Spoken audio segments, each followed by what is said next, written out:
recorded live from the secret underground lair of Crimson Cowl Comics and Collectibles. This is the Crimson Cowl Comic Club Podcast.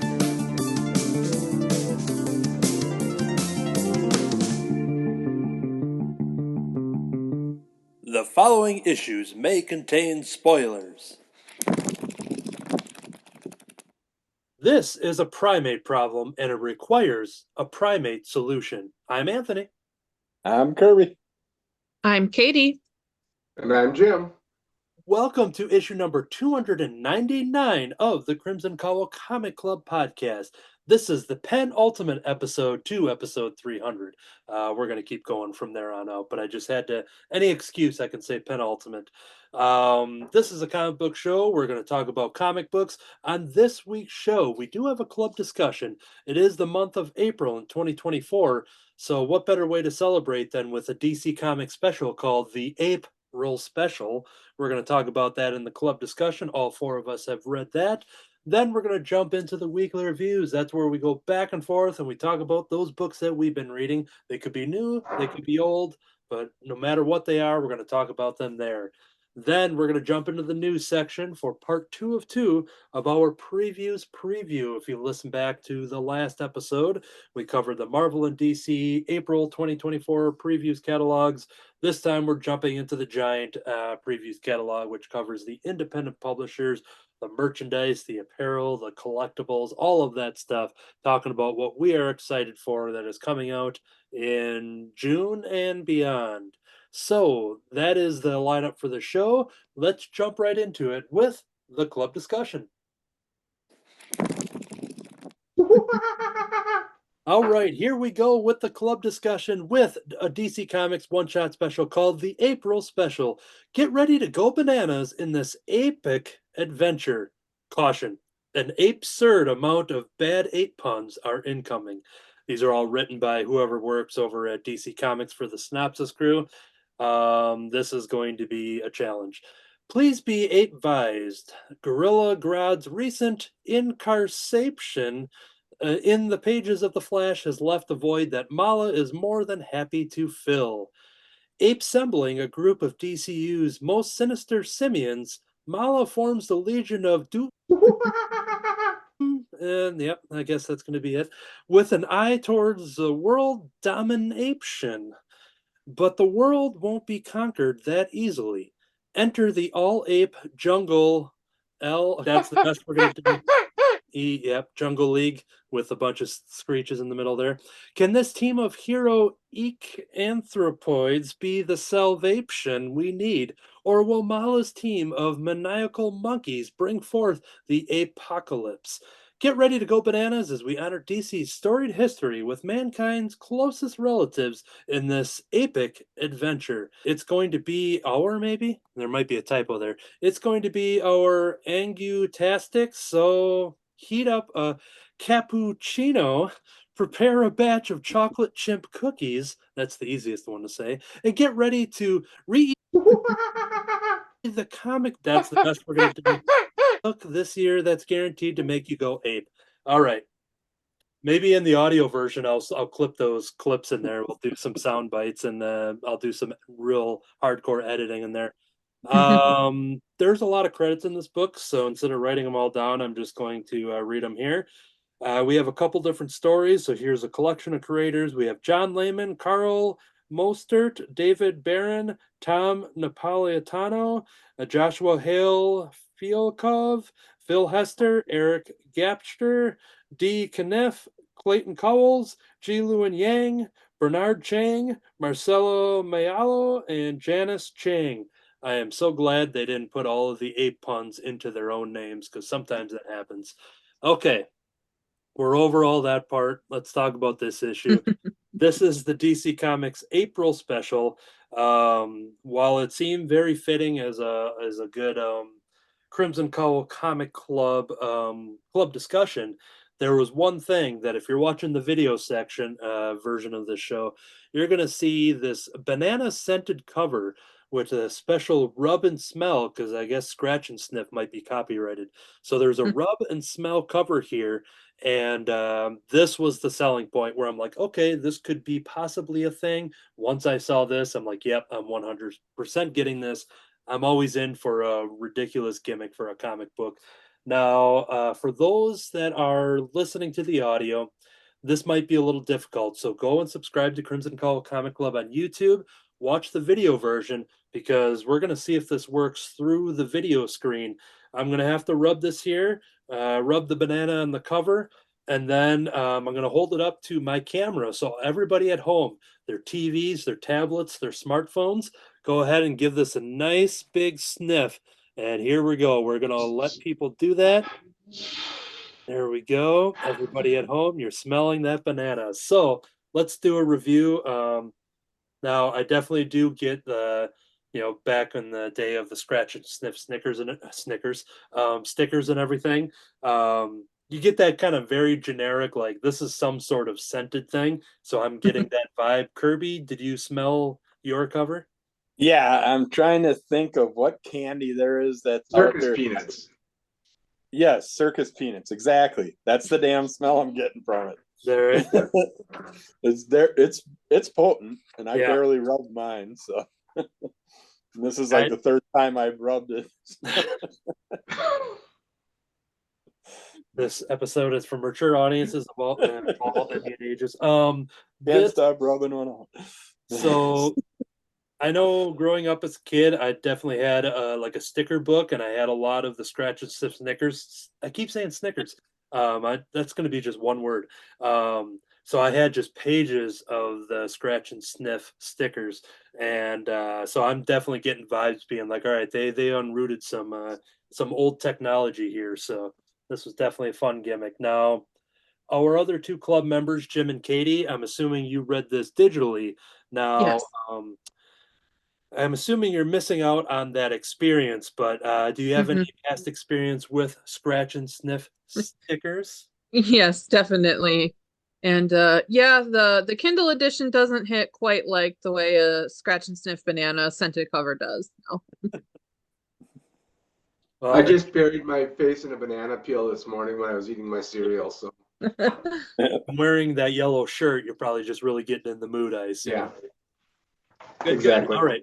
So we covered the gimmick of that scratch and sniff cover. So we're going to dive into this comic proper. I just got to remove my bookmark here. I had a bookmark in my comic book, so I'm just going to put that back. Once again, subscribe to us on YouTube.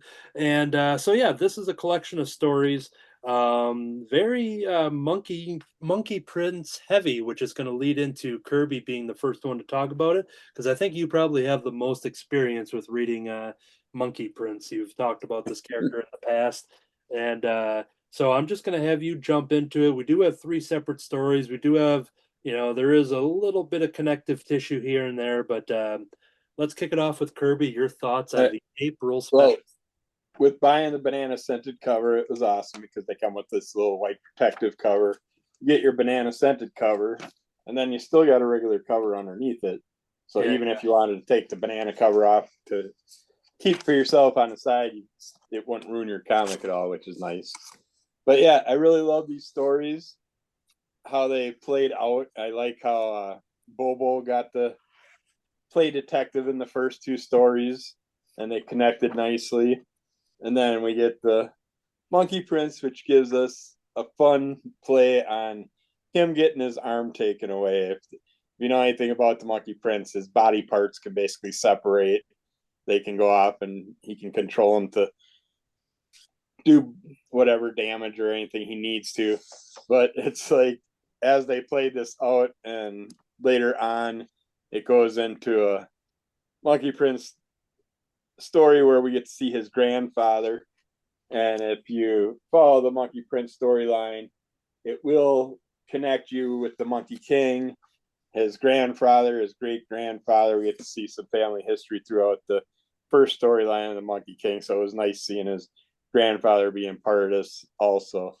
But in the battle, there's a moment where all of a sudden they duplicated the Monkey Prince's arm, and there's lots of arms, and I'm like, well, that's not a problem for the Monkey Prince because all he has to do is pluck one piece of hair and make 100 copies of himself, and he could battle him. But they went a different route with it, which I like what they did. But yeah, this was very fun, enjoyable. I met like 2 of the monkey gorilla characters that I didn't really know nothing about, including our little weird scientist character here that was controlling a lot of it, and everybody was ignoring him.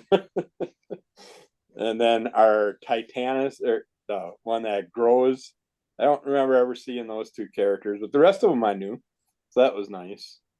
But yeah, I really like Bobo, so I'm glad he got to play through the first 2 series. Yeah, and maybe Jim can answer this as we get into it, but I showed this image earlier, but because we have like Gorilla Grodd and Mala and everybody, but then we introduce a bunch of other ones. I assume they're all ones that we've seen through Flash Comics and Gorilla City. Can you talk about that at all, Jim? Monsieur Mala is Grodd's like second in command, so he comes from Flash. Ultra Human, I believe, was a Justice League origination. He is related to the Gorilla City stuff though too. So, Titano is a Superman villain, and Jackanapes was a Batman villain who was, if I remember correctly, he was originally a normal ape who was enhanced and trained by Joker. Okay. Any thoughts about the issue? We'll just jump right into your thoughts on it. I thought this was a lot of fun. The puns were great. I really liked that the story was very homogenized for one of these anthology books. Sometimes they're just all over the place with a very loose attachment to the theme. This was, for the most part, was all tied together, quite well. So that was great. I have not that much familiarity with all these villains, so it was interesting to see that. And that Beppo, I don't think I've ever seen that character before. So Art Belt is Super Monkey. Art Belt is our super pets and everything. And am I in an echo somewhere? Okay. Yeah. Art Baltazar has worked with the super pets and stuff, but I know that Beppo has been around and stuff like that. I don't know where he originated from, but I think a lot of those super pets do have some decades old roots and everything. But yeah. Anyways, I know some of them were just made up just for that super pet stuff, like the pig for Wonder Woman. But yeah, this was all, like I said, a lot of fun. It was, really well done. Got to see, a good bit of Bobo, who is, one of my favorite characters from the Justice League Dark stuff. I thought he was always a good partner for Constantine, that they were, one could be stumbling drunk and passed out someplace, and the other one would kick him awake, and they could trade places back and forth that way. So yeah, I remember I read some of those issues as well. It was pretty good seeing those. Nice different play on some of the characters we don't. And Gleep, I was not expecting Gleep. Here, I ran over to the stack here and got one of our Beppo storybooks here, but yeah. Origin of the Super Monkey. But yeah, definitely a lot of fun there. Jump over to Katie. Thoughts on the Ape-Ril special? Yes, so I actually really liked this. In fact, a lot more than I thought that I would. Like Jim mentioned, I really appreciated that it had a whole complete story that played out rather than just, sometimes they'll have very vaguely themed stories. So I really liked that, and I was kind of like, I don't really know these characters, but I actually thought they were well designed and like well realized, and I enjoyed meeting them and learning about them. Like that first story with the League of Doom and then the Jungle League of America, I liked that a lot. That was just so goofy and over the top. There were a couple really good lines in there where he's like, not a chance, poop flinger. and I'm like, that's a good one. I think the one that I liked the most was the middle story with Detective Chimp because it had just very like a film noir vibe. And I liked the moral grayness of it, and then at the end, the character does the right thing. I thought that was just really interesting and a different take on, how you could bring these characters about. I have to say I didn't really get the last story with Monkey Prince. That one kind of went over my head. I don't really know that character, but it was still pretty fun. There was a great line at the very end where he says, "I'm planning on to fire up the thermonuclear pizza oven," and that was good. I think people who know that character will probably appreciate it more, but I still enjoyed it for what it was. And yeah, this was actually much better than I thought, and I liked it. It was pretty good. I liked it quite a bit. So yeah, very good. Yeah, I would agree as well with everybody. This is really fun.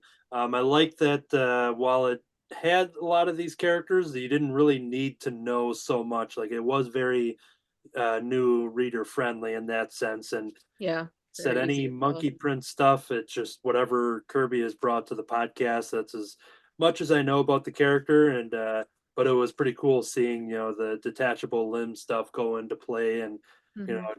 just hearing about it is one thing, but then reading some of these stories here was definitely pretty entertaining.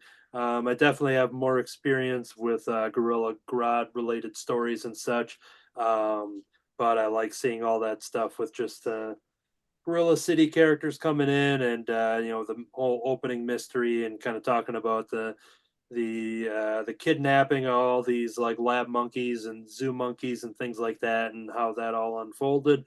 Pretty entertaining. Yeah, the Jungle League was pretty amazing. Great assembly.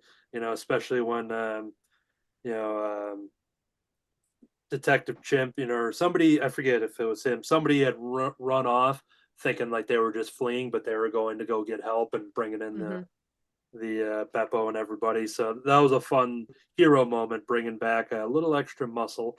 Yeah. Uh, but yeah, I would say I think it was a nice, good blend, especially what Jim said too, where they all had a nice tie-in together, and yeah, it was very well orchestrated, basically Yeah. throughout the entire issue. So, I really admire the creativity. Kirby. With the Monkey King too, just if you know any lore from or the Monkey Prince, I'm sorry, if you know any lore about the Monkey King or anything, or just main story Journey to the West, it's just basically from that family bloodline. And with the new Monkey Prince storyline, how they did it, it was nice because it's just a teenager in college or in high school, and his parents are adoptive parents, and he all of a sudden starts turning into a monkey, and he gets to meet Pigsy, which is his guide, another Asian animal god, and then that's how you eventually meet the Monkey King's real father, or the Monkey Prince's real father, the Monkey King, and then we get the grandfather and stuff. But I loved how they did the garnish for the gorillas when they're having their drinks, and they got banana garnish. Yeah. Oh, that's a really good detail. And then I loved the monkey nomicon. Yeah, That was cool. yeah, I knew that one would please. And I saw a that. nice thing about this whole thing, it basically isn't skipping the current events that are going on, because Mala even mentions in here about Brain, and I don't know if anybody else followed it, but I followed the whole Unstoppable Doom Patrol run, and in that storyline, the Brain pretty much gets wiped out, and him and Mala are doing a bunch of stuff that cause a bunch of problems, and he kind of gets crushed. I assume he's still alive in some way, shape, or form, and he'll come back eventually. But yeah, that's why Mala's kind of alone and doesn't have that Brain sidekick with it. So Yeah, it's good to Oh, see that good. it still plays within continuity overall. I am going to shout out, I assume the digital versions have these with the throwback pinups of the other covers. Those were nice. Yeah, okay, so everybody got Yep, that. they did. And Yeah, those are cool. I had to double check on CLZ to see if these were real or some kind of like maybe they just did ape versions, but no, these are real covers. So looking Hmm. back at like Strange Adventures number 100 from like I don't know if that was from the 70s or something, but looking back on that, yep, this is what the cover was. Because at first I'm thinking, okay, maybe they just took a Sergeant Rock cover and just made him an ape or something. Like I could see that being a fun Hmm. gimmick they would do for this issue. But no, these were all at least the one I fact checked there. So yeah, it was cool getting all those Cool. Oh, ape related covers there. So. that's really cool. I didn't know that. But yeah, I just double checked that now because I remember reading it just being like, okay, this is a fun gag, but I'm like, it's possible that these could be real. Anybody else? Anybody else have any closing thoughts? I thought it was kind of interesting how in one scene you would have the apes say that they were apes and not monkeys, and in another scene they'd be using monkey jokes themselves. Hmm. Yeah. And then also how they were like, well, humans are technically primates, right? Yeah, they had all these fine rules and some making a couple exceptions here and there. Good. Well, that was definitely a blast. It was a fun little gimmick, not only in the title and the synopsis as well as the banana scented cover, and it seems like it paid off. It was more than just a gimmick. It was Yeah. a fun batch of stories. So yeah, that is the Ape-Ril special from DC Comics. We do have some upcoming club discussions. We are almost at the finish line for Once Upon a Time at the End of the World, with issue number 14 and 15 on the horizon. Last week we all talked about the Uncle Scrooge and the Infinity Dime. I forget if that's the full title or not, or how that was worded. But we selected that as our club discussion for a release in June from Marvel Comics for a one shot. And I know in the upcoming previews, I think for the next catalog, there's I saw something with like was it Donald Duck as Wolverine or something like that. I think there's a fun. I think they're finally dipping into some actual. They've been teasing it with variant covers of just doing Yeah. Disney 100 and Marvel mashup covers that had nothing to do with the stories. But I think there's an actual Donald Duck, Wolverine, what if story that's coming. So Hmm. we're gonna might have a couple fun future club discussions. I assume just predicting that. So wait. Yes. I just now Donald Duck is Disney and Marvel as Howard the Duck. Are we going to get Oh, a pairing between Howard and Donald? They're, hey, that's a good idea. they need to get Chip Zdarsky just to write that because I'm sure there's a lot of hilarity because like in the early designs of Howard the Duck that what they had to change him because he did look like Donald Duck and obviously having such a crude comic book character, they eventually had to change some of the designs and dress him up a little more. But those early Howard the Ducks, he looked as much like Donald as anybody could. So Now he kind of looks like Darkwing. Yep. but yeah, Now you Yep. probably got a Duck-Ril special coming up in the future because Oh, with Darkwing Duck and Justice Duck and all these other ducks that have been popping up, it's like Yeah, there's the original one. And then I queued up the image here for the YouTube audience and the okay. but yeah, here's your Donald Duck and your Wolverine costume, and it looks like he's got some Hmm. marshmallows on his claws there. So yeah, I think it's a full on comic book. I don't think it's a gimmick. Nice. So oh yeah, this is the cover I seen. What if Donald Duck became Wolverine? But here's a cool one of him in the snow and stuff. So Oh, pretty cool design. But anyways, we'll talk about that in a different episode. But yeah, that is going to do it for the club discussion. Let's move on to the weekly reviews. Welcome to the weekly reviews. First up is sort of another review. I've talked about issue 1 of this when it came out. I think maybe at the tail end of 2022. But this is Superman Space Age, and this is the hardcover collection consisting of the 3 oversized. I think they were like triple-sized issues. And I bought it in hardcover format because I am also talking about a brand new comic that is related to this with the same creative team in my next round. So I decided to bring this up because I never talked about the overall wrap up and thoughts about it. While this is talking about the hardcover of the 3 issues, I'm mostly just kind of talking about my reactions and thoughts and stuff. I'm not going through and spoiling anything. This is such a good story, so I think as much as left to the imagination to pick up, I will tease as much as excitement as I can. Superman Space Age. Meet Clark Kent, a young reporter who just learned that the world will soon come to an end. In parentheses, crisis on Infinite Earths, and there is nothing he can do to save it. Sounds like a job for his alter ego, Superman. After years of standing idle, the young man from Krypton defies the wishes of his fathers to come out to the world as the first superhero of the space age. As each decade passes and each new danger emerges, he wonders if this is the one that will kill him and everyone he loves. Superman realizes that even good intentions are not without their backlash as the world around him transforms into a place as determined to destroy itself as he is to save it. This series promises fans an unforgettable journey through U.S. history and culture, starring our beloved characters. This series is done by Mark Russell, Mike Allred, Laura Allred, and Dave Sharp. I gave high praise to that first issue.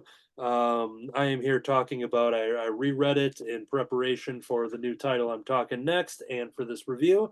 I'm removing the dust jacket because I love when a dust jacket reveals a completely different cover underneath. Ooh. As great as the normal cover was, seeing the hardcover edition, was just beautiful, especially with the Daily Planet newspaper treatment. This was just a gorgeous cover treatment. This story is amazing from beginning to end. This goes through the decades, through the 60s, through the 80s. The story starts with kind of the end of the world in 1985, which in publication is when the Crisis on Infinite Earths had started in comic books. And this story is kind of jumping in and kind of leading into that event. But they just kind of do that in the beginning as we flash back to the 60s, and we just see the progression of young Clark Kent working on the farm and kind of honing his powers, dealing with he's a young adult in this storyline. We don't see the origin story, so to speak. We just get it through context and stories and stuff. But this truly is an awesome representation of a Superman story. If you have never really read Superman, you know the overall concept of what it is, what the character is, and what the stories are. I think this is a great volume to jump into. While it gives you a lot of DC related history and characters, they don't do a lot of explaining. We see a lot of cameos from Justice League members and things like that. We get our Lex Luthor in there. A good chunk of this book actually has to deal with Batman and Bruce Wayne and a side story, um, all having to tie into the greater theme of what's going on during this. But if you just know the general concepts of all that, I think this is a good story to jump into. And while you don't need to know a lot of the things, they give you all the information you need with the main characters, mostly following Clark and his decisions, seeing what's happening to the world. The opening issue is dealing. I think it ends uh, with the assassination of JFK to kind of really place it in history, where you kind of know what these where these stories are taking place. But ultimately, Mark Russell and the Allreds are telling their own take on it. This isn't while it may have continuity with Crisis on Infinite Earths and everything like that. From my understanding, from my lesser knowledge of DC Comics, I think there are things here that they are definitely kind of reinventing. Telling their version of it in the context of how they're kind of taking us through these decades here.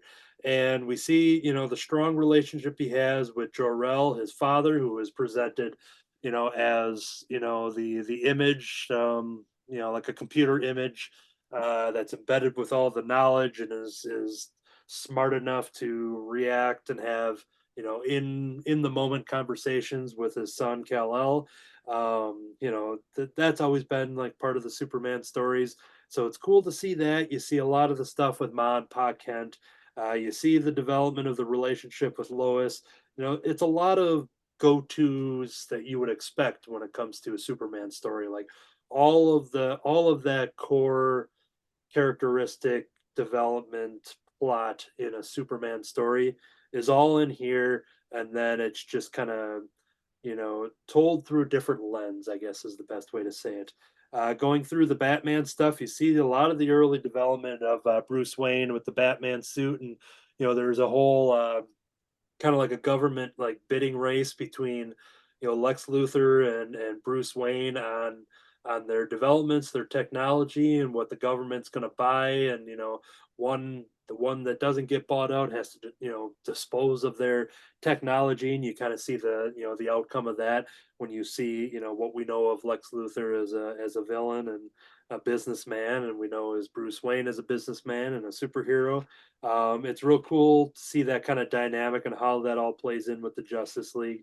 But yeah, at the core of it, it still is a Superman space age story. I'm gonna show off, a couple of the images here, but yeah, this was quite the journey. It is cool to see all the stuff throughout history. Mark Russell knows how to write for the All Reds. Everything that the All Reds do in their creator-owned work is very much influenced by pop culture and music and things like that. And that's telling stories of Madman and Red Rocket 7. Getting to do the Bowie book that I'm looking at on the shelf in front of me here. Like a lot of the stuff that the All Reds do personally are all things that they just love to draw and live in, the world that they live in, the music they live in. And Mark Russell definitely, you could tell he definitely has a love for that stuff as well, and knows his artist and gives the All Reds, everything they could ever imagine and want them to draw. And they put it all into a Superman book. Showing off some other stuff here, just see some Brainiac images. We see Brainiac, we see Pariah, we see all of these DC, Crisis on Infinite Earth related characters. We got the Justice League with Wonder Woman and Superman and Batman, and there's a lot of fun Flash stuff in here. There's a whole kind of subplot with the Flash learning to try to slow down because he's always on the move. He's always very fast, and he's being, he's working on doing something that takes a little more time when he's doing the ships in a bottle. So he's doing all these like little projects and stuff like in the background. They're like, oh wow, that must have taken you a long time to do. And he's like, oh, actually, this is the 10th one I've done today or something. But it's still him slowing down. So there's a lot of good like comedy moments. There's a repeating element through this with Superman, kind of the world at large looking at Superman and just being like, well, how long can we trust somebody with this ultimate power? Like we just kind of trust him. He's done a lot of good, but we also don't know a lot about him. And Lois Lane, he grants Lois Lane a lot of interviews in which, and I think this has been done in other stories, maybe not, but where Superman, gives the world the information about kryptonite. And it's just like, why would you tell the world, the villains and everybody about your greatest weakness? And he goes, well, I want, the good guys to have this information if it gets to a point where they don't trust me. And there's a lot of just real core values that he learns with, Ma and Pa Kent growing up on that Smallville farm and stuff. And this is just some really good old fashioned stuff, Superman storytelling. I think if you're a Superman fan and if you've been out of comics for a while, you're not following anything, like this is such a good story to dive into. And I could be mistaken, but I think this might be the first time I've seen the All Reds draw Swamp Thing, because we see a little bit of Swamp Thing in the Hall of Justice. And I'm trying to think if they've ever, maybe a real background image, maybe a variant cover or something. I wish I could find that image now, but when I saw it, I'm like, oh, I don't know if I've seen. Yeah, here's a good image. I'm like, oh, I don't know if I've seen the All Red Swamp Thing there. So I just love seeing those color details there. The shades of green and just all that line work and stuff. And this is excellent work. If you get the hardcover collection, you get the variant covers in the back.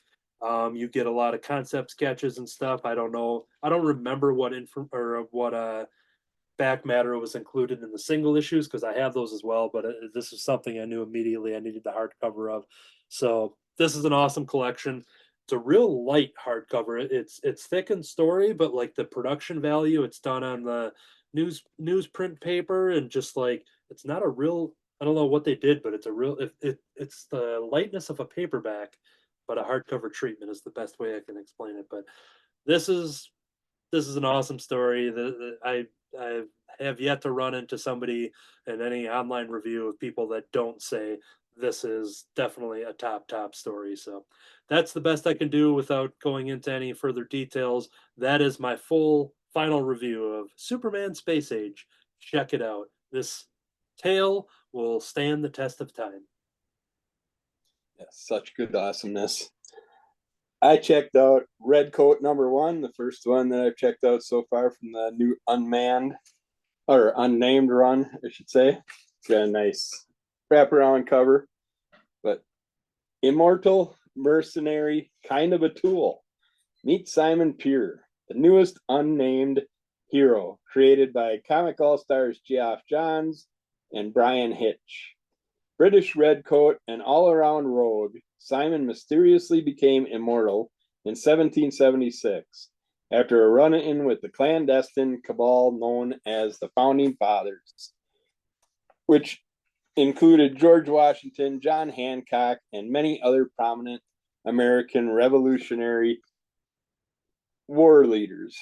Since that fateful day, Simon has led a life of adventure and avarice, rubbing elbows and sometimes fists with many of history's most renowned figures, including his nemesis, Benedict Arnold, Albert Einstein, Annie Oakley, and many more. One thing they all agree on, they never want to see him again. But what are the true origins and extent of Simon's power and the mysterious organization behind them? And how has it secretly shaped America and the world? Simon's on a quest to find out. This was really well done. You basically get the whole beginning of him. It starts right away in 1776, goes into John Hancock running through the villages, yelling out, the redcoats are coming, and he gets stopped by the redcoats in one of the towns he goes into, and a bunch of stuff happens. And that's when we get a little taste of the immortals, when a certain immortal appears and does something that messes with the redcoats, kind of brings a plague upon them, and these fireflies kind of like attack them and basically take over their bodies. And I don't want to get too deep into the story because it'll give too much stuff away, but we learn about how the Founding Fathers gain their immortality and what their plans are a little bit. We find out about a cultish type faction that's working with them, and we also have our character that's just trying to stay alive, always just kind of getting himself in trouble, always on the run, running away from everything, very cowardly, until the day that he does gain his immortality by accident. I'm not going to give that away either. Something happens where he shouldn't be and ends up getting something he shouldn't be getting. And that's how some of our characters end up constantly trying to hunt him down throughout the different years. This one takes us through pretty much through about 3 different periods of time it focuses on, but we get little teasers. It pretty much focuses after 1776. We see 1790, 1827, and 1892 are 3 key periods that they focus on in this storyline. But yeah, it shows that he doesn't change too much with his immortality, other than losing some of his cowardice. And then almost every time he does get killed throughout these different periods, he ends up buried in a coffin. The first time he struggled through it, ended up dying over and over trying to get out of the coffin, but throughout all the times that he ended up 6 feet under or whatever, he learned ways to get himself out of that situation. But yeah, there is, as you can see with this wraparound cover are so many interesting characters. We even have a monkey character in here, or gorilla style character, I should say, in the future that he has to deal with. But yeah, this is one that I was not going to even touch because I don't care about the old historic Civil War style type era and stuff like that. And I got that teaser with the Ghost Machine book that I reviewed not long ago that gave us a teaser of Rook and Redcoat and Geiger and a bunch of other characters that I'm looking forward to finding out more, hopefully in the near future. But I'm really glad I did get that book because I would have never touched Redcoat otherwise. And now I'm definitely stuck in this story for the run. So, but yeah, check those out. Lots of good ones coming out with Geiger, Redcoat, Rook to start, and then those family style ones that I mentioned also from the Ghost Machine book. It'll be in the future. So, Cool. All right, let's jump over to Katie. What you got for us? Okay, this week I'm bringing Kaiju number 8, volume 1 by Naoya Matsumoto. Okay, so this is actually one that I had read but not shared at the club. This introduces our main character, Kafka Hibino. Kafka is in his early 30s, and he is part of a kaiju cleanup and disposal team in Japan. And, you know, his days are pretty average. He does all right at his job, and he's not really feeling fulfilled by what he does.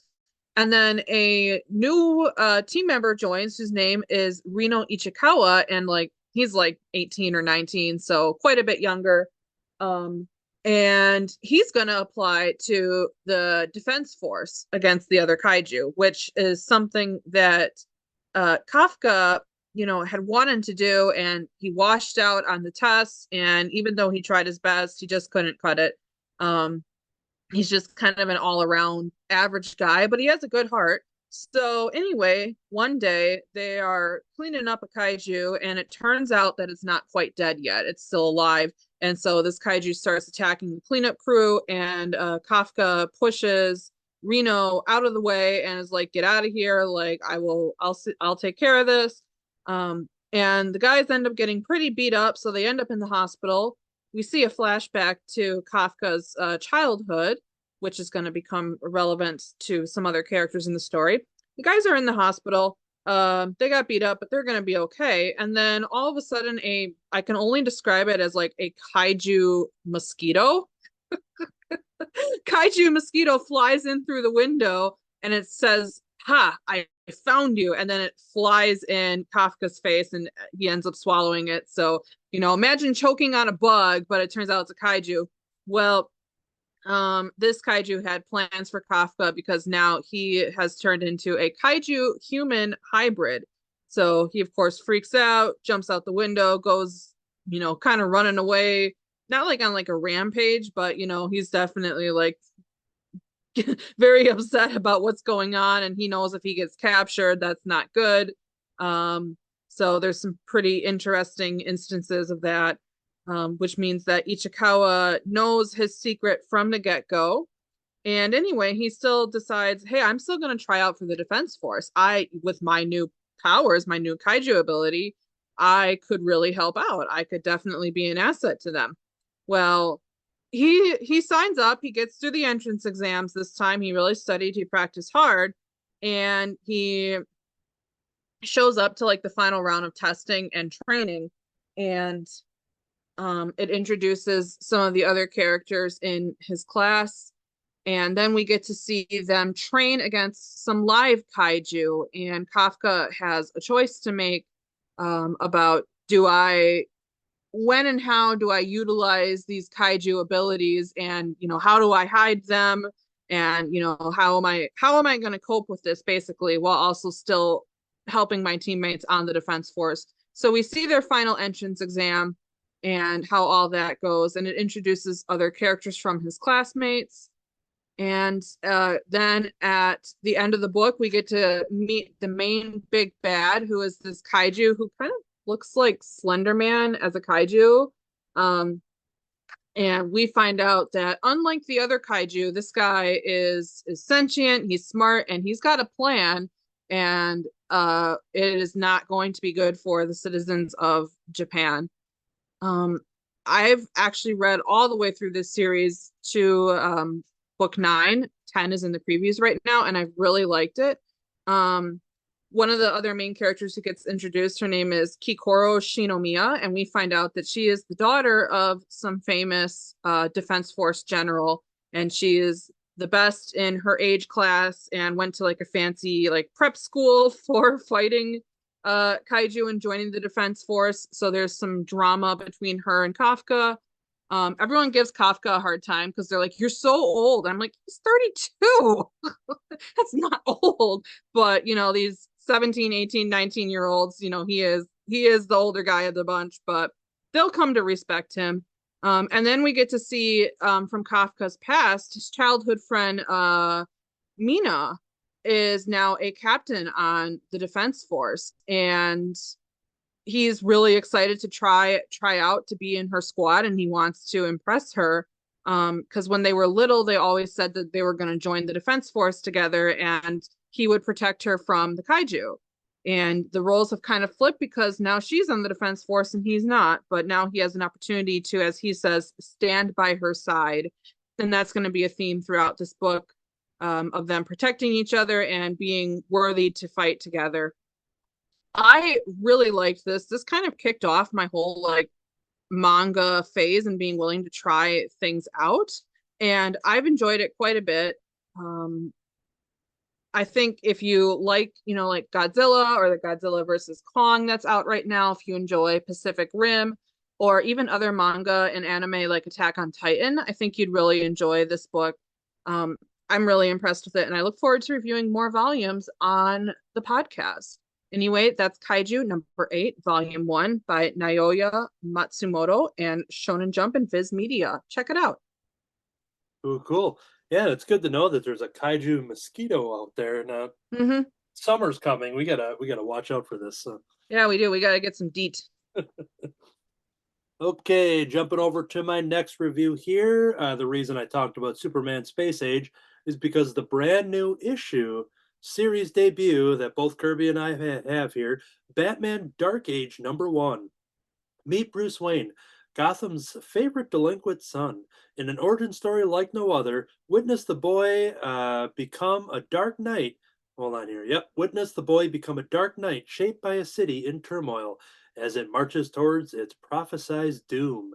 Set against the backdrop of actual historical events, Gotham comes alive, filled with the iconic characters who've loved and hated Batman over the years, like you've never seen them before. This story, much like the Superman Space Age, is also done by Mark Russell, Mike Allred, Laura Allred, and Dave Sharp.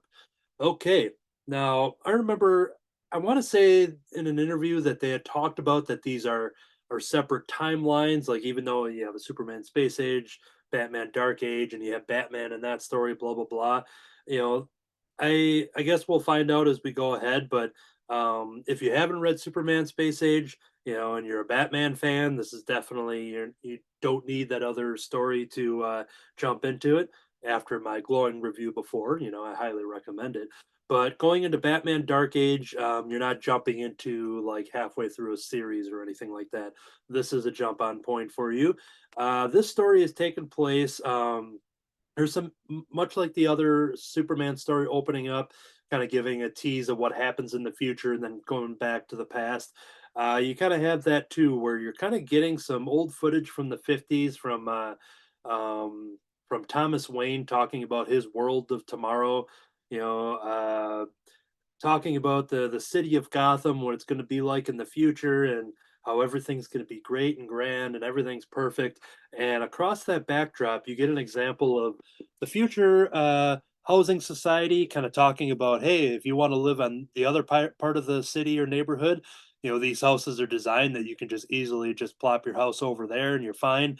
And then you're getting the comparison of what's happening currently in Gotham City, as you just see kind of like Batman fighting crime, and you see just the buildings are just cracks all over the place, and you just kind of see destruction. You see the doom and the gloom of of current Gotham City, and then you see the ultimate dream of that promise of the city of tomorrow. And it's very interesting just kind of seeing that back and forth. And that is all played through young Bruce Wayne, looking at this demonstration. There's a very similar thing with young Tony Stark and his father Howard Stark throughout the Iron Man movies. I think it was Iron Man 2. I forget if they did it in one or not, but one of the Iron Man movies where they really dove into that kind of thing of seeing the father having this, this ultimate plan for a better tomorrow. But what's interesting is that when we jump to Gotham City of 2030, is we very interesting detail. We jump into Wayne Manor. Nope, Wayne Manors. So it's like, all right, what's Wayne Manors here? And we see actually an elderly Bruce Wayne who is, he's dealing with a diagnosis here, dealing with memory loss. We see him, he's living in Wayne Manors now, and we see him kind of going around. He's trying to crack jokes when he can, but ultimately he's kind of given this journal. Like one of the jokes that was given to him here, um, talking about, trying to hold on here. Um, Talking about getting this book handed to him and talking about it being easy to read because there's nothing in there, and she's talking about him filling this up with his memories, and he's kind of making a joke at it, and the fact that his memory's not too good right now, so how can he fill this book up? But we set up this whole story just predicating on the fact that Bruce Wayne has gone through a lot. We see him in his elderly age, but then we go back to the whole idea of this decade story, going back to the 50s as we see young Bruce Wayne surrounded by posters in his bedroom, reading comic books and storybooks, and there's a lot of influences, a lot of little Easter eggs with, there's a penguin on a poster, there's a clown lamp, you see little cars that look like Batmobiles. There's a lot of things in here that are just kind of, foreshadowing what's to come with him becoming a Cape Crusader. But what this story does as a whole, this first issue at least, is doing a good job of introducing a brand new origin. While the Superman space age didn't really, they would do some different things as they went on, but they didn't necessarily rewrite the history. But what was cool is that you see a different take on Bruce Wayne and the death of his parents. You still have that crucial moment, but you see the effects of it as a young boy, where Bruce actually wasn't present for that, to witness that, and you kind of see how he goes throughout the world, throughout his early life. Alfred as his butler and caretaker. You see this gang that had kind of shot down Thomas and Martha Wayne. You see what's happening with the Wayne Industries, where who's going to take over, because it's naturally it would go to Bruce, but he can't take over the company till he's 18, and he's roughly a 8 or 10 year old boy here. And you see some evilness happening within the Wayne company of the takeover of some of the higher up the board, if you will. And you see that some of the kind of long standing members of Wayne Enterprises, kind of saying we have to make sure this young Bruce makes it to age 18, because there's not good things that are happening behind the scenes here with some of these executives. So that is kind of an overall theme for this first issue, is kind of dealing with the Wayne name beyond the death of Thomas and Martha. We see young Bruce going through the ages from being a child into a young adult, and we see him, talking about the idea of the Batcave and what would eventually become the Batcave, and what it's used for in this early year context. We see him getting in trouble, but being knowing he comes from all this wealth that he can pretty much get away with anything. There's kind of a funny little joke where he's going to be put into prison. He actually meets, I'll mention this as a tease, I won't go into the details of it, but while he's waiting there to kind of, to meet bail and all that stuff, he is sitting there with a young woman who is Selena Kyle. So we do see the introduction of Selena in the story, and how these characters kind of interact in the beginning. But he's this still is instilled. This is instilled with humor, where he's talking about, he's like, oh, he's like, want me to cover your bail? I can just do that. And she's like, no thanks. She's like, she doesn't want this rich boy's, you know, help or whatever. And he talks about, he's like, oh yeah, he's like, Alfred will be here soon enough to get me out of this jam, and he'll bring donuts. And sure enough, when Alfred shows up, he brings donuts for everybody. And Bruce has the system worked in that sense. He knows that no matter what kind of trouble he gets into, he's not afraid of it, because he just knows that with his name and with his wealth and power, even at a young age, he's going to get out of it. But there is a turning point in this issue where he does have to, there is a little hook in there to kind of wake Bruce up a little bit. But I think that's all I'm going to say on this. If you're looking for, like, all right, I want issue of just Batman punching and fighting people, this story is just starting. They spend a lot of time with the early years in this first issue, much like Superman Space Age, where we saw through the 60s, 70s, and 80s. We're starting with the late 50s in here. I assume as the story goes on, we're just going to keep seeing that progression into kind of the full circle moment, kind of what we had with Superman Space Age. And but I thought this was, as far as a Bruce Wayne origin story goes, I thought this was a nice, pleasant surprise and breath of fresh air. Not knowing what I was going to get in this story, because I didn't read too many synopsises. I'm just going to buy it no matter what, because it's Mike and Laura Allred and Mark Russell, great team. So I was very excited to see this different take on the origin story, and I think that's all I can say on that. Now, Kirby got it as well. Do you have some words to talk about this as well?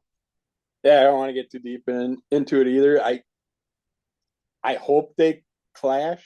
I hope all the ones they do somehow eventually combine. Yeah. I wasn't thinking about different eras and stuff. I was hoping it was just gonna work its way out, because this one does feel a little more futuristic than the Space Age, but hopefully it will combine. We'll have lots of other characters, like you said, Wonder Woman, Flash. I'd love to see them work with them all.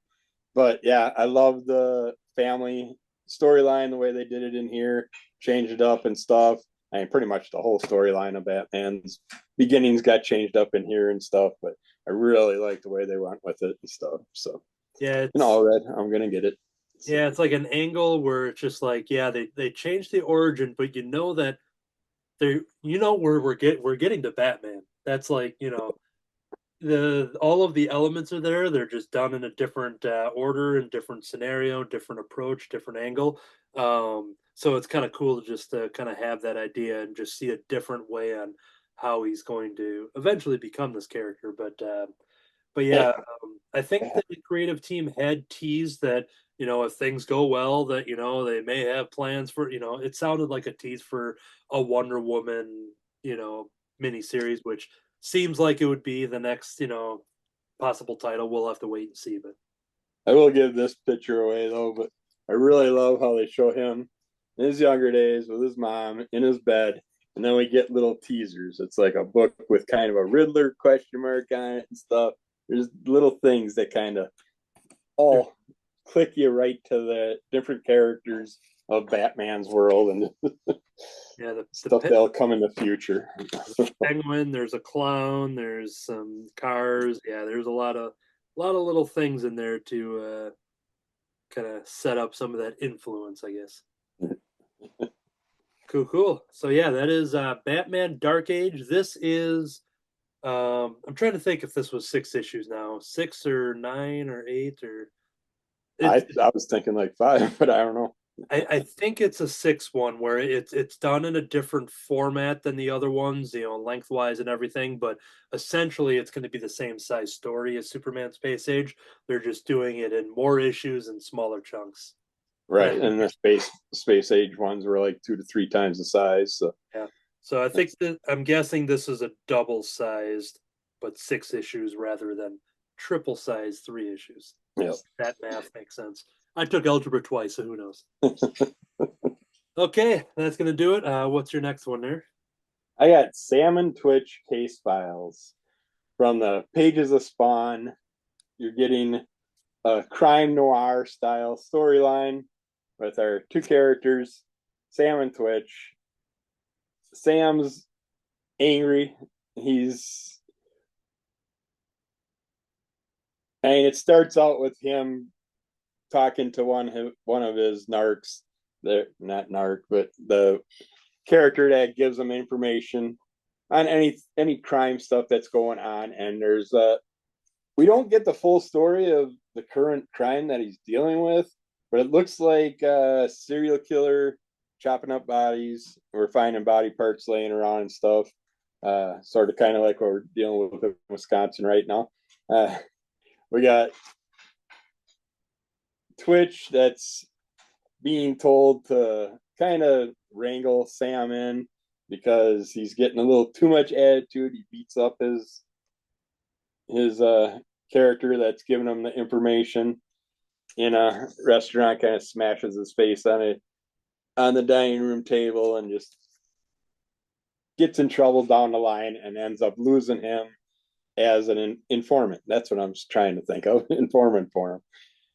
And because of that, he also gets kicked off the police force for a month. And that's when the chief talks to Twitch and says, hey, see if you can talk some sense into Sam, get him straightened out. But they're always a good cop, bad cop style team.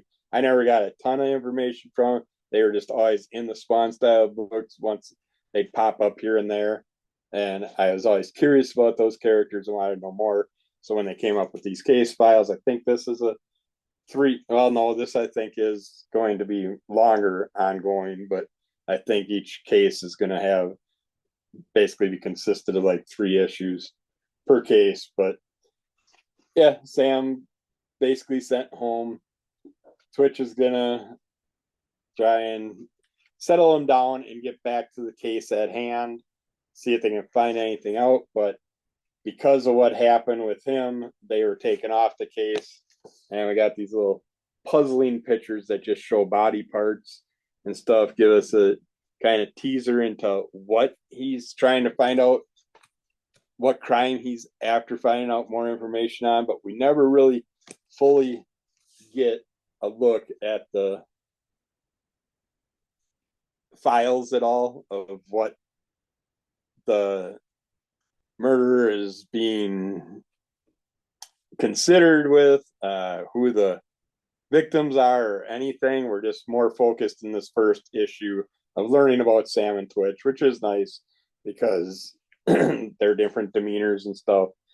You definitely want to know about what they're up to, but it's got that nice noir crime style feel and just the old gangster style cops, pitfall gangster style private investigator timeline characters. But yeah, I'm curious where this goes. I'm definitely sticking on for at least the first few issues to see what's up, and see if I can find out more information, how far they're going to go with it. I haven't heard nothing yet, so we'll see if it's going to be long run. Then I'll trade it out after that. But I don't think it's going to float into the Spawn world at all. Hopefully not, because it is focusing more older with the storylines and stuff. I don't want it to get into the weird demon world and stuff like that. I hope it stays with the crime noir feel to it. I know this has Spawn on the cover with them, but that's just a teaser cover. So, but this is more of the feel of the characters to me. So, but yeah, nice little crime story. A couple characters I was interested in learning more about, and yeah, I'll stick on it for a little bit. Cool. All right, well, that is going to do it for the weekly reviews, but we do have another segment, and that is the news. And now the news.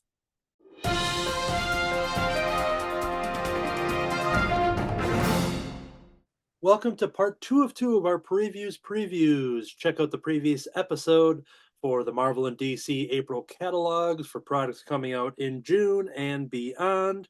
Now we're going to jump into the giant previews catalog. Reach out to your local comic book shop or your preferred online retailer. Go through the previews catalog and pre-order the books that you're excited about. we're going to give you a couple suggestions of things that we are excited about. Over at Dynamite, there's a Vampirella Dark Reflections #1. Now, normally, I dip in and out with grabbing some things here and there. A lot of it's inspired by variant covers, and this one is not inspired by a variant cover, but instead inspired by the main cover. Because Jenny Frison, one of my favorite artists, she is one of the variant artists, and so she has the main cover on this one here. So I'm definitely in for at least one issue. I'm not sure if she's going to be the an ongoing main cover artist, but that's all it takes for me. Where I'm like, all right, I guess I'm getting issue 1 of Vampirella Dark Reflections. Um, I guess I'll read a little bit here. The Daughters of Draculon return with a vengeance in June with an all-new tale of the Vampiverse. Vampirella's daughter Lilith, now working for the Reality Corp, has received her first assignment: investigate an anomaly in one of the many threads of the fabric where the Vampirella of the world has gone eerily silent. Upon reaching this troubled reality, Lilith discovers a world overrun by the spawn of chaos, and Vampirella beaten and broken by the forces she has sworn to combat. Yep, I'll check it out. That's Vampirella Dark Reflections #1. Kirby? All right, I'm gonna give him another chance. We got Berserker, A Fistful of Bullets. It's going to the Western period. It looks like we got when B finds himself in the middle of a greedy land baron and a runaway daughter, will he play the role of guardian angel or angel of death? And when she prays for the vengeance she so obsessively clings to, the bloodbath may be more than she bargained for. So yeah, wasn't too thrilled with the weird way the story went on the last couple one shots, but this one looks like it's getting more back to the normal storyline. So I'll give it another shot. Cool. Katie? All right. So even though it is April, I found a calendar for 2025. There is a Spy Family 2025 calendar. It's going to be $17 and it will be in shops available in August. As we get closer to like Christmas and coming up on New Year's and stuff, I have to remember this is out there because that's just so random and like really cool. Like I would not expect that, and I bet you my brother would probably really get a kick out of that. So anyway, get started on your Christmas shopping. Spy Family calendar for $17. Check it out. You can never be too prepared, right? That's right. Over at Archie Comics, from Sabrina's Magical World, we have The Wicked Trinity. This is a one-shot. Sabrina's magical nemesis, Amber Nightstone, and her sidekicks, Jade Kazane and Sapphire Gill, are intent on becoming the most powerful witches in the world. Isolated from so many around them, the three have formed a coven based on their individual needs for vengeance and true freedom. But when there is some dissent amongst the ranks, their small coven is threatened to be obliterated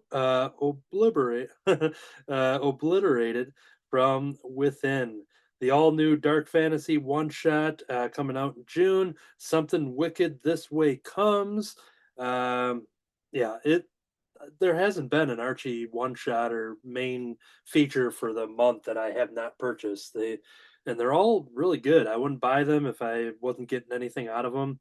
They're just doing such good job, with the these one shot horror takes, and it's always fun to see what they come up with next. So we're going to be dealing with some witches this June. That was just enough time to get Kirby back on the screen here. What's next for you?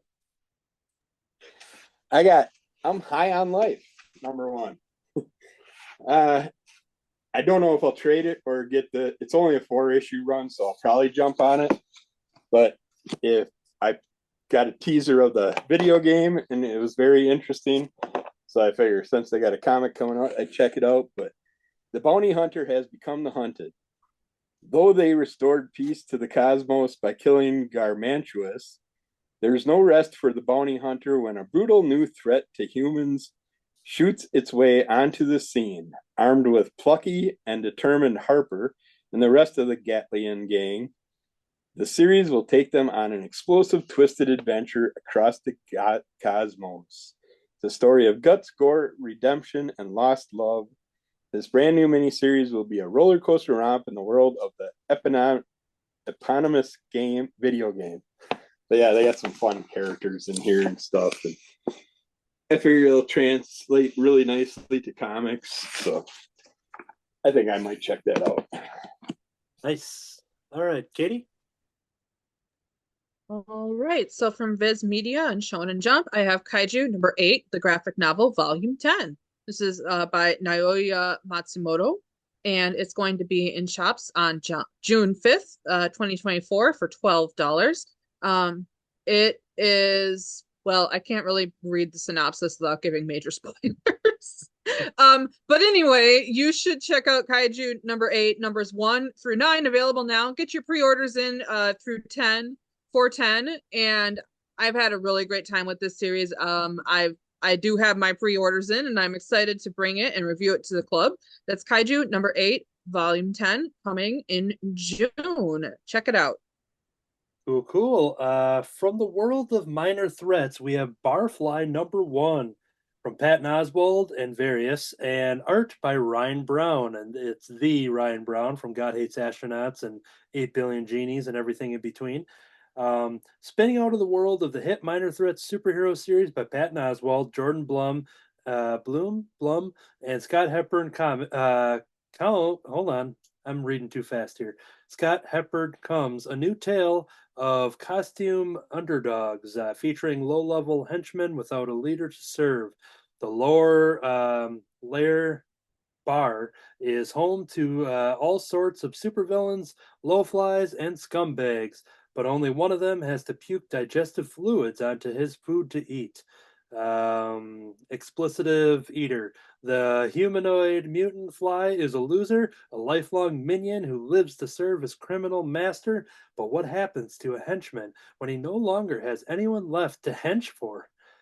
Comic book legends Kyle Starks and Ryan Brown present this heartwarming, feel-good, coming-of-age story about an insect monster man searching for his identity amongst the criminal underworlds of Twilight City. I had only read maybe the first issue or two of Minor Threats. From what I remember of it, there was a lot of information that was kind of thrown at me in the beginning. I don't always do well with that. I like kind of a slow burn and kind of there's just a lot of stuff happening. I do want to revisit it because I hear a lot of good things.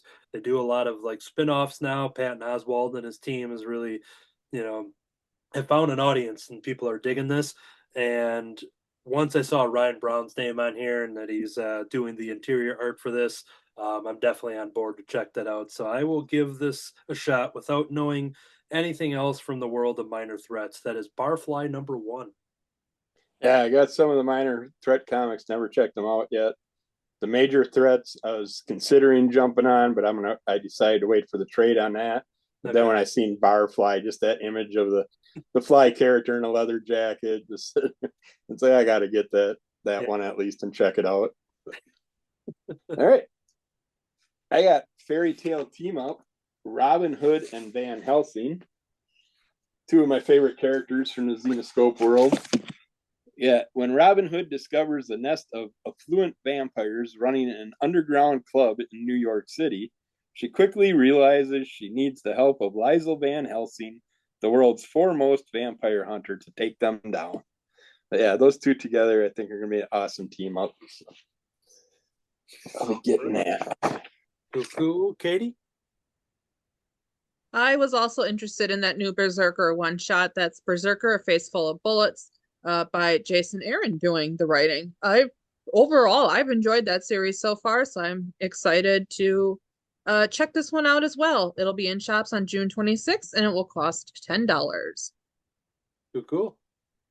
I had to look at my bookmark and see what I was buying from this page. I just saw it. Godzilla Skate or Die number 1. Australian skater punks versus Varan, I don't know how to pronounce that, and the King of Monsters in this thrilling debut issue of writer-artist Louis Joyce. 4 years ago, 4 best friends and diehard skaters found the perfect location for a do-it-yourself skate park. After months of hard work, they created the world's sickest spot that they could enjoy the rest of their lives. That is until the ferocious Varan appeared in the middle of central Australia and started making a beeline for their beloved park. Why is Varan on a rampage? Why did Godzilla just appear off the coast? What does their beloved skate park have to do with this? And most importantly, what are these punks willing to do to save it? This just sounds like a fun concept. I talked about that Godzilla Valentine's Day special. While in title it seemed ridiculous and it ended up being actually like a real legit serious story. I'm wondering if this is going to have that same take because Godzilla Skate or Die. I don't think Godzilla is going to be busting kick flips or anything. And I forget any other terms that I learned from Tony Hawk Pro Skater 3 on GameCube. But any kind of like skate or die related things, like I don't know. I like the idea of seeing how these skater kids are going to deal with Kaiju basically taking over their skate park.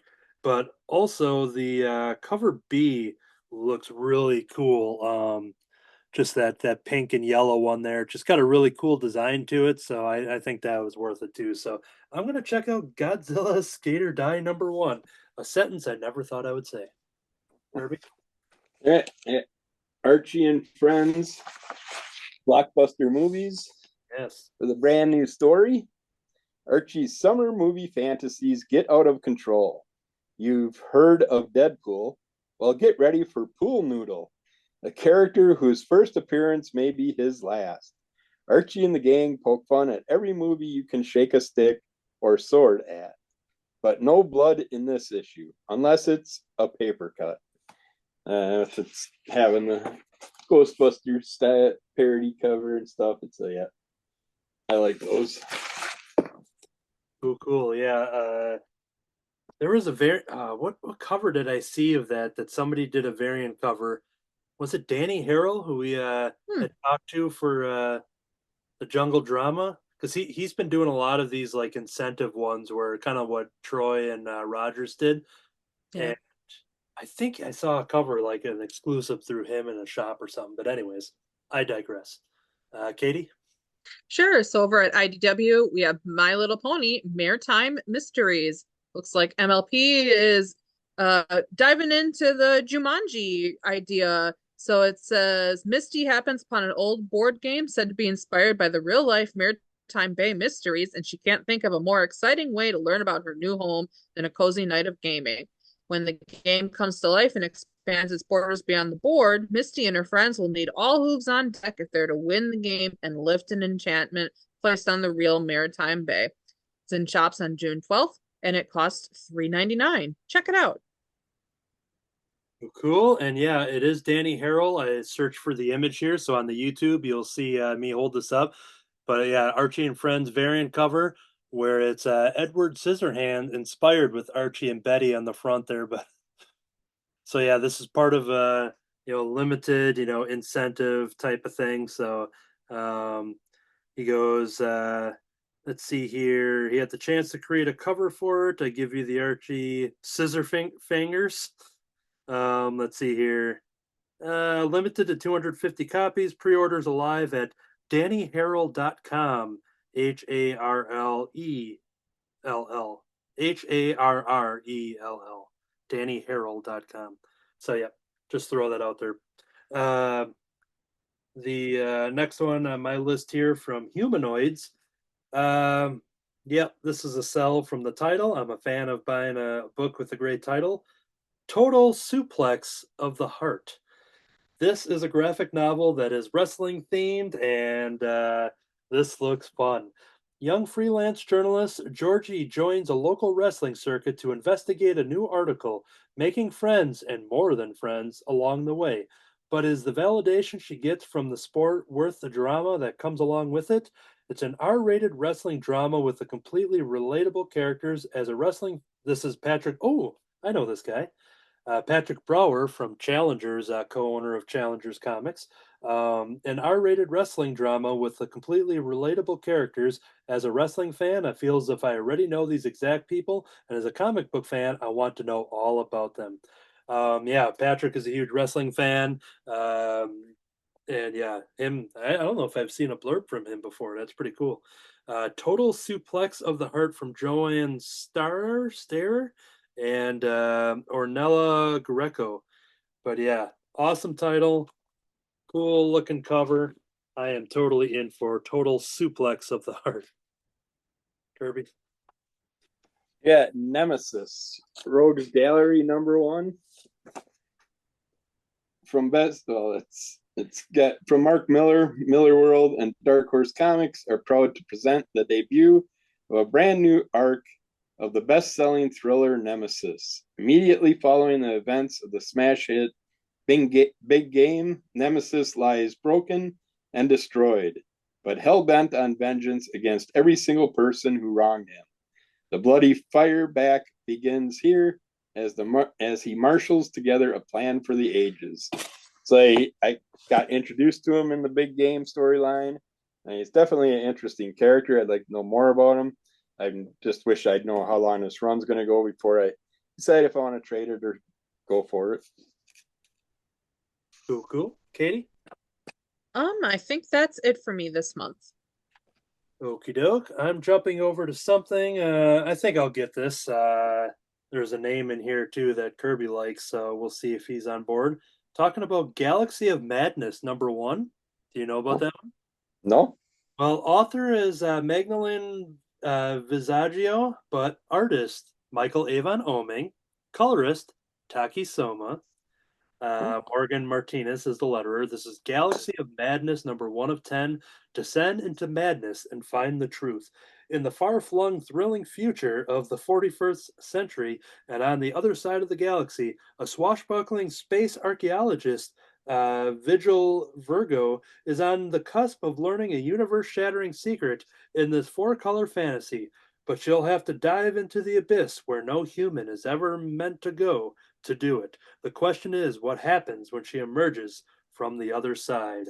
Galaxy of Madness is a pretty cool title, and then I saw these covers right there, and I'm on board. I'm going to give that one a shot, at least for the first issue, see how it goes.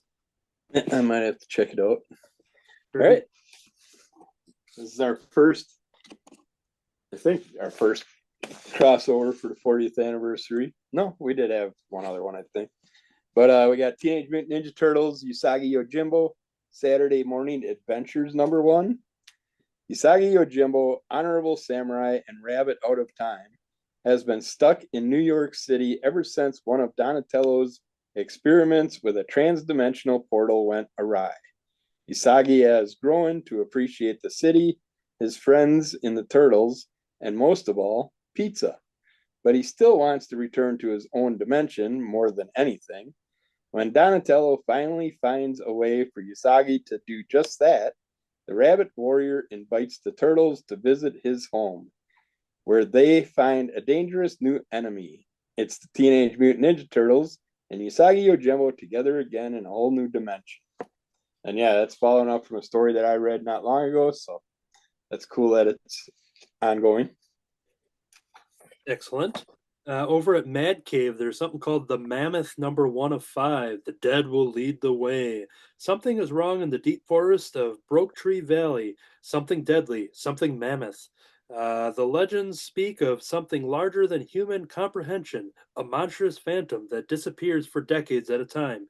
Now it's back, and things are about to go very bad if four people, Olivia, Jess, Kokoro, and Mason, scientists who have come to a small city of Caspro to investigate a bizarre series of seismic activities in this heavily forested valley, can't put the mammoth to rest. One real problem with this is Olivia's dead. I was really drawn by this main cover image of this so-called mammoth. I don't know if this is just I don't know anything about this. They show some teaser images, some interior art on the next page, but they don't give any monster images away beyond that cover tease. So I'm curious to see. And Paul Tobin and Arjuna Susani. But yeah, the mammoth, I was really drawn by that cool design. So I'm going to check that one out. Kirby? All right, Victor Crowley's back. We got Hatchet, Midnight Murders #1. Victor Crowley returns in Hatchet Midnight Murders, a new 3-part series from American mythology. It's 1985 and the Mardi Gras scene is at the height of its annual debauchery. But amidst the booze and hedonism, people are disappearing at an alarming rate. Is there a serial killer in the bayou to blame for the wanton bloodletting, or something even more sinister? Sharpen your axes and prepare for a blood-soaked battle in the heart of the swamp in a series from Geo Parsons and James Cahora. I like Hatchet. Also at Mad Cave, we have Of Her Own Design, original graphic novel. Bree Page has been struggling with writer's block.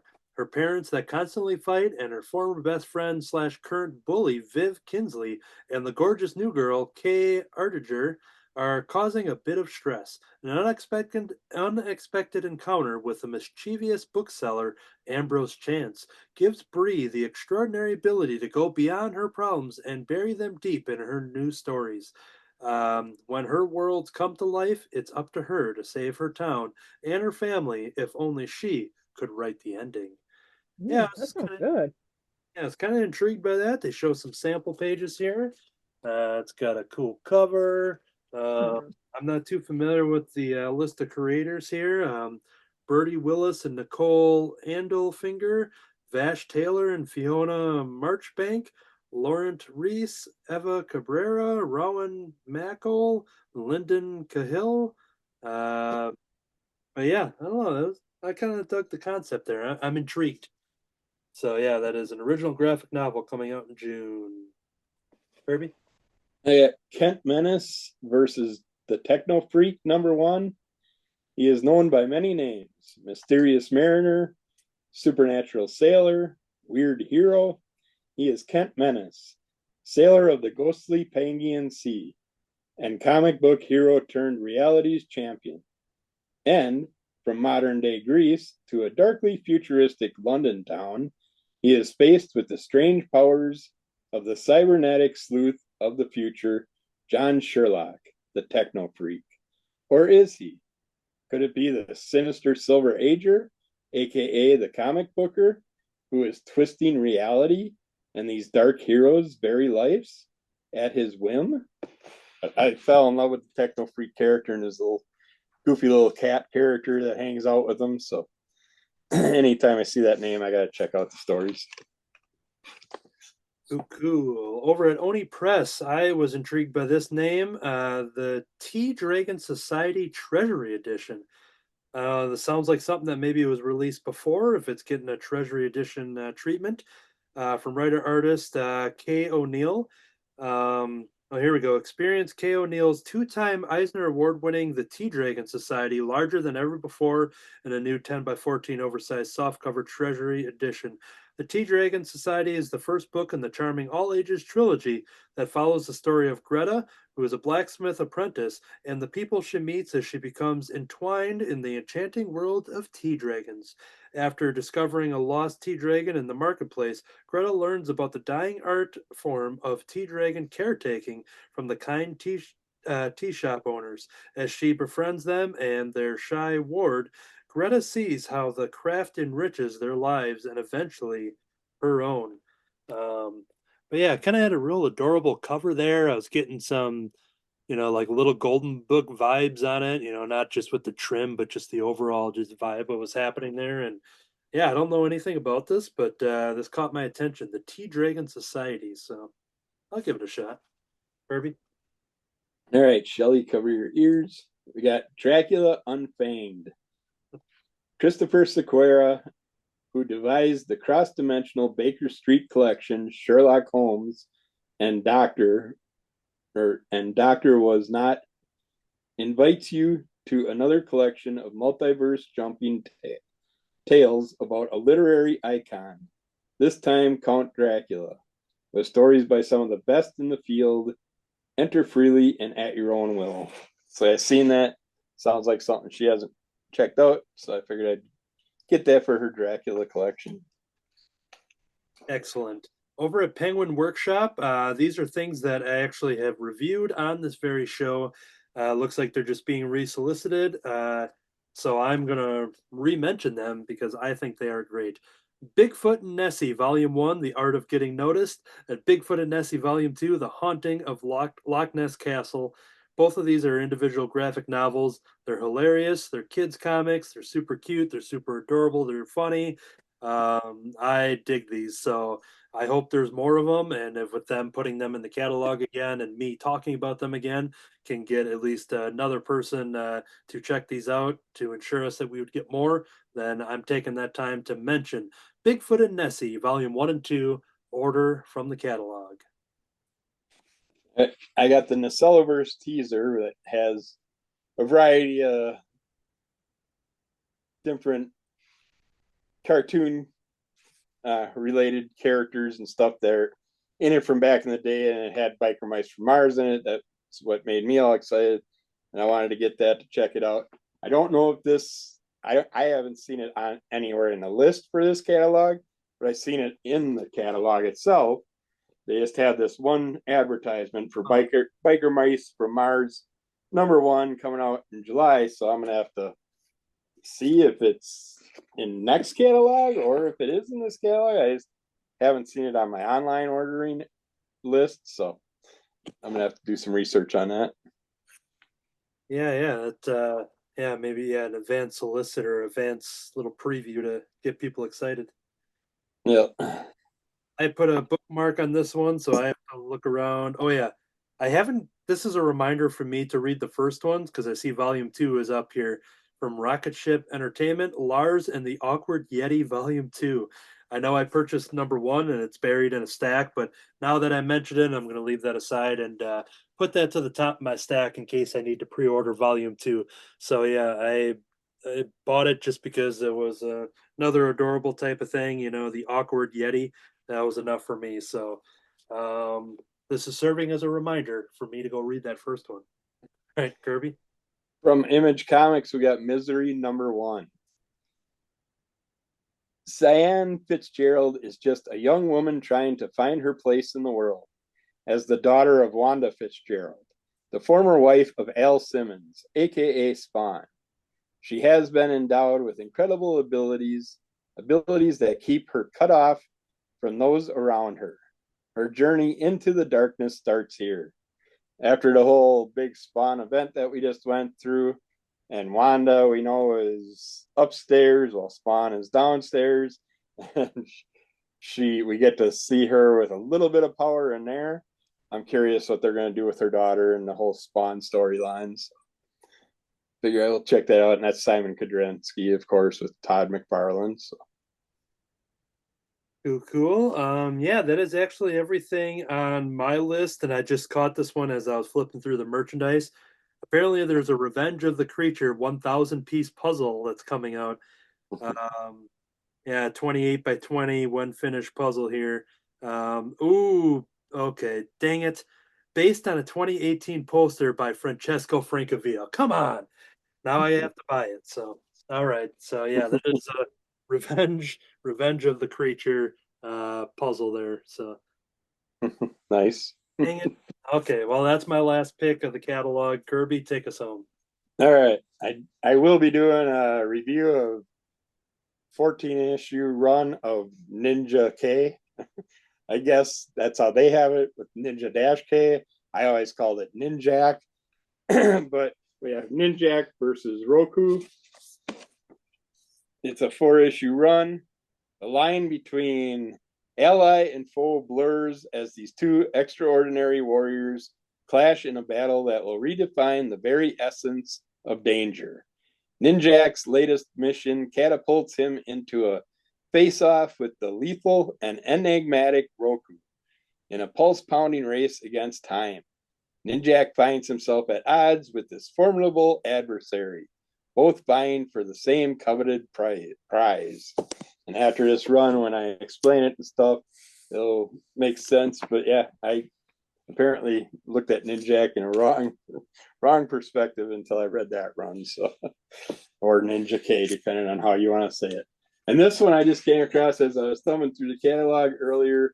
This looked like an Anthony one Uh-oh. too, but I don't know. It's a 4-issue run, so I might check it out. But we got Winnie the Pooh, Demon Hunter. Oh, 4-issue run. yeah. Definitely need my glasses for this one. Deep in the 100-acre woods, Christopher Robin and his good friend Pooh Bear protect the land from demonic threats. But what happens when Piglet disappears? Can they find him before it's too late? It just sounds like a fun little storyline, interesting covers. So Yeah, that is on my list, and I forgot to tag that one. So, yep, that is. I think I will be checking that out. So. All right, that's it for me then. Cool. Well, we can barely cover, everything in the catalog, so we always encourage you to reach out to your local comic book shop, ask for the preview catalogs, go through it, thumb through it, make a list, go to your preferred online retailer, check out those previews, get those pre-orders in. It lets the not only the retailer know what you want, so they can be set aside for you. It lets the publishers and the artists and writers and creators. It lets everybody know who makes this stuff know that you want it, and that just helps get more of it. So definitely check out the previous catalogs, use our suggestions just as a launching off point, and go on and jump through the hundreds upon hundreds of pages in those catalogs. So that is then going to do it for the news and for this episode. Some quick plugs, upcoming events. It's coming up right around the corner. We'll have one more recorded Crimson Cowl episode before a 2-week hiatus because there's some events coming up. One of them is going to be C2E2. I'm going to be at C2E2 hanging out there on that Saturday. Sounds like Matt Fife of Happy Astronaut's going to make another trip. That's where I got to meet him last year.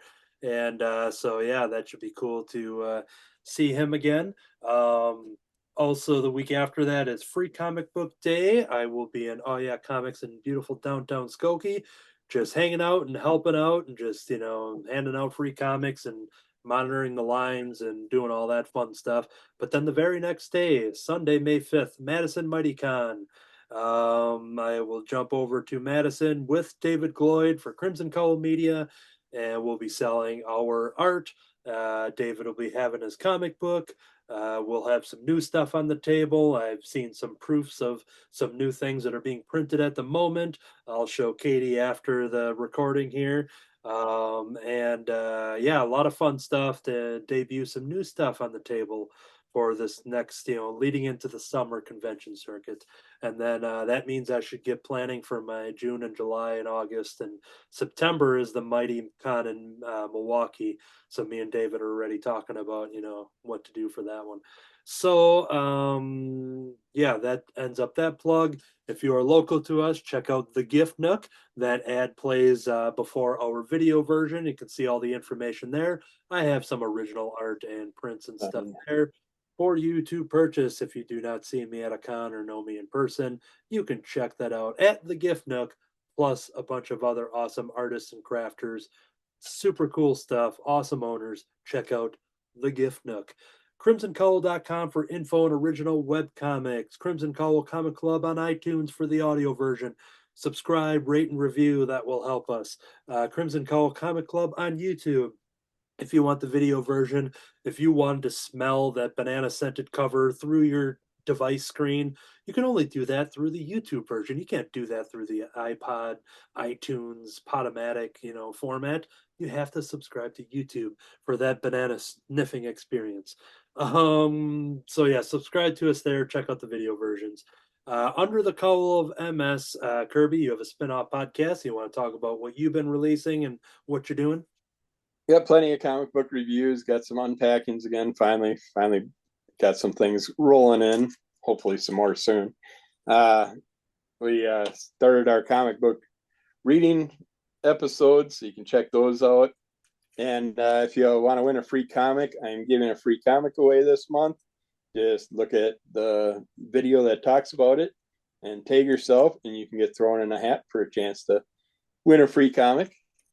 And other than that, we'll keep putting out some more stuff. And we do have hopefully something else that by the time you see this episode, we'll have another new podcast thing out there. And I did finally get out my regular podcast is now on video on YouTube, and I have 2 episodes out, I think, by the time you see this, and they will basically be random talk, just whatever I feel like. Since I do all the comic reviews and everything else separately, I'm not going to include those with my normal podcast episodes. So I will just rant. If you like to listen to me rant, that's where you're going to want to hear it. So yes, check out Under the Cowl of MS over on Facebook and Instagram, and especially YouTube. Subscribe, check that out. A lot of great stuff happening over there.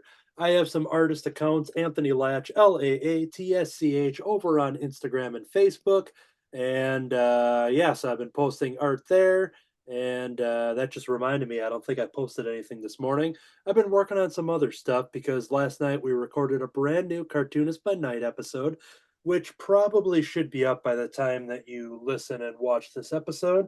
But we were talking about newspaper comics, which is a topic that I know me and the guys have teased early on just within our discussions, saying like, oh yeah, we're definitely going to have to cover that sometime. It's such a wide topic. And Kevin Wolf from Happy Wolf Art is the one that suggested it. We've talked about him in the past. Me and Kirby have talked about the getting his little comic book here for To Fight a Hessian, both the short story and the comic edition.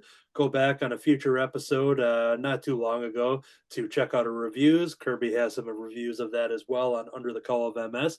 But we talk about that there. We see we learn about Kevin Wolf and his life as an artist, and we see get a little bit of information for the upcoming The California Kids, which he will be invited on to sit down with us here for the Crimson Cowl Comic Club so we can learn all about that. But while you wait for that eventual episode, when those books are ready, you can check us Cartoonist by Night over on YouTube. Yeah, we had the Lavi episode with Disney Villains is out there. Scoot McMahon with Batman the Animated Series. We had Brian Lynch with some Muppets. Franco with some Star Wars. We had Adam Crone. We had Eric Wolfgang. We had Alejandro Rosado. We had a lot of awesome guests that we've been doing. And we got some more fun stuff in store. So I think that is going to do it then for this show. Actually, nope. I had the one thing sitting in front of me here. Purposely set this aside, so I talked about it.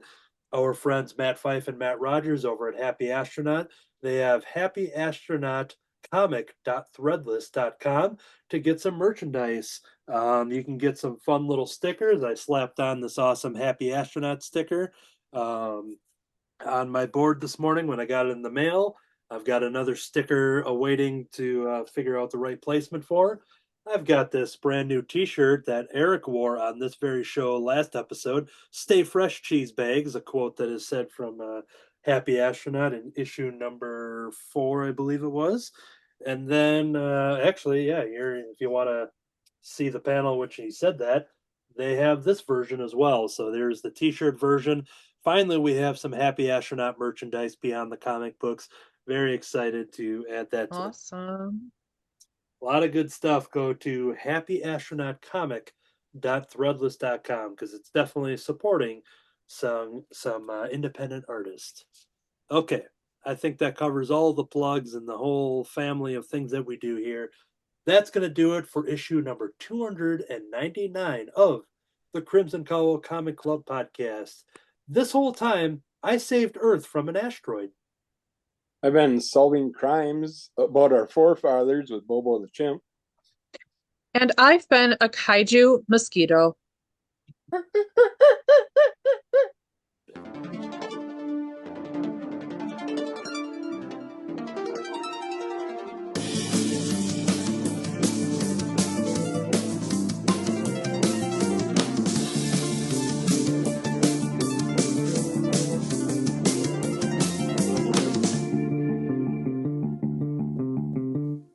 Thank you, Slimer.